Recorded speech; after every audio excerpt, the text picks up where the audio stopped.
Muling nagpapabilib sa international film scene ang ilang Pinoy directors at actors. Ito'y kasunod ng pagsasubmit sa Oscars ng 3 pelikulang may temang Pinoy. May chika si Lar Santiago. Paano kung i-deport ka? Hemlo! Hindi ka sigurado dyan! Half Filipino! At half Filipino! Ay, Israeli!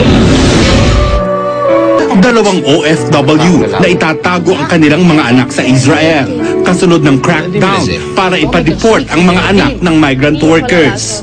Dito umiikot ang kwento ng Transit, ang pambato ng Pilipinas sa prestiyosong 86th Academy Awards.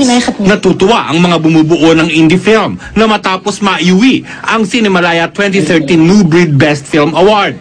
May tsansa pa silang lumaban sa foreign language film category ng Oscars. Bukod dyan, pasok din ang Transit sa Busan International Film Festival sa South Korea. It's a great honor for us. So I'm just really grateful for all this opportunity because not a lot of young filmmakers get this kind of opportunity. So sa pelikula, napansin ang galing ni Kapuso child star Mark Justin Alvarez.